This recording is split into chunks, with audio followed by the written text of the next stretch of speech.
Neighbors tell me that they are not used to hearing the sound of gunshots on their street. Last night, they heard two.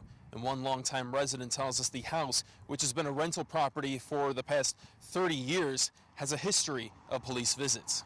Now, police say the disturbance led to a physical fight on the front porch of the home. Two windows were broken and a vehicle damaged. One man was cut from the broken window and treated on scene. No other injuries were reported. Officers got a search warrant and arrested 4 adult men in the home. 2 18-year-olds, a 21-year-old, and a 42-year-old, all in jail on drug-related offenses, including possession of a controlled substance, being marijuana, possession of drug paraphernalia, and interference of official acts. Police do say no firearm was found. Now, I asked police about their past calls to this home. They gave me the information for last year, for 2018.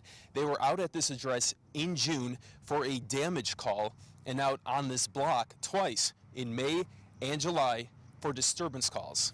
I'm live here in Davenport. James Sears, Local 4 News.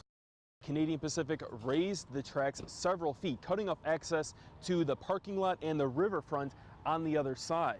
Now, it says the railway will raise the street to meet the level of those tracks at its own expense. We saw Canadian Pacific do this already for the River Bandits home opener last month. Crews created a pedestrian walkway to get baseball fans over the tracks and into modern Woodman Park. Starting Monday, Canadian Pacific Media Relations Manager Andy Cummings says crews will restore the road crossings in the order the city of Davenport has requested. That's not soon enough for the Freight House Farmers Market. It'll be back on River Drive this weekend for the first time since the flooding forced it to relocate. Its director, Lori Beeman, tells us she's not happy they weren't consulted before the tracks were raised in the first place. It's already been a struggle starting the season, and then you start looking at month, 2 months. Even a temporary one is going to cause more problems because it's going to take away the entrances here on Ripley to do it correctly. The Freight House Farmers Market is open from 8 to 1 tomorrow. Then it's throwing a Bring It Home party from 4 to 8. Now, neither Canadian Pacific nor the city of Davenport could tell me how long the temporary tracks and raised crossings will remain in place. I'm here in Davenport. James Sears, Local 4 News. Highly traveled roads are the worst because of the continual wear and tear on the pavement. I'm at the base of the Centennial Bridge coming into Rock Island at 3rd Avenue and 15th Street, where you can see potholes of many sizes in all directions. Now, the trucks were out today. I saw one in downtown Davenport moving quickly using that old fill and go method. Moline Public Works tell us they had 4 trucks out all day patching potholes. One crew came back 5 or 6 times for a refill. They'll be back out tomorrow, taking advantage of the nicer weather with a longer shift of 10 to 12 hours. Some people I spoke with today say this seems like the worst it's ever been. Man, tragic. Everybody cars getting messed up. And I mean, the city got a whole lot of money. Why not fix these potholes, really? I just lost a tire, bent my rim. I'm like, is the city gonna pay for it if I get a flat? Now, most potholes are filled within 48 hours. If you see one, you're asked to let your Public Works Department know by phone, by website, or app. And we'll have a link to all of those options on our website, arquatcities.com. I'm in Rock Island. James Sears, Local 4 News.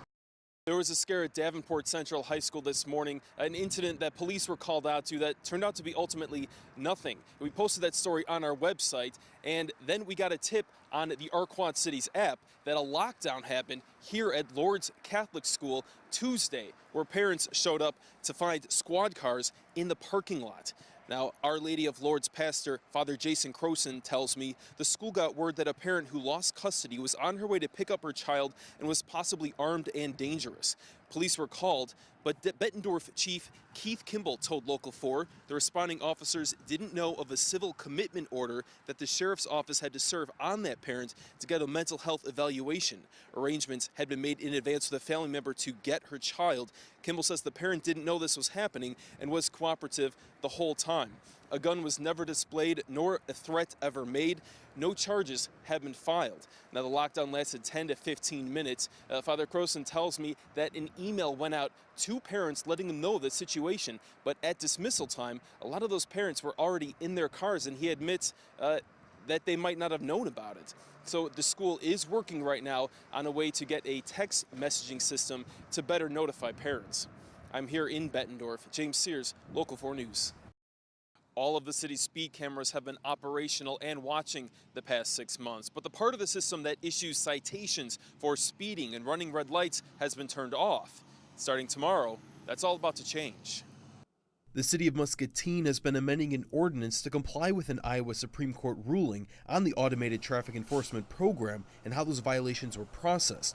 The city says last year, nearly 2,000 citations were issued for red light violations and almost 6,000 for speeding.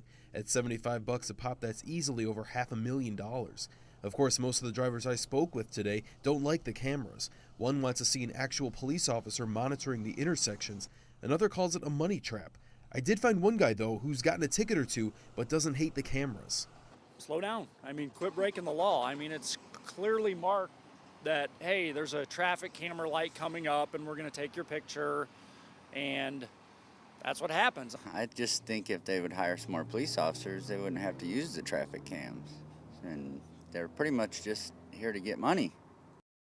The city says the cameras are more about safety than making money. Again, starting tomorrow, they will begin issuing citations for speeding and running red lights. I'm in Muscatine. James Sears, Local 4 News.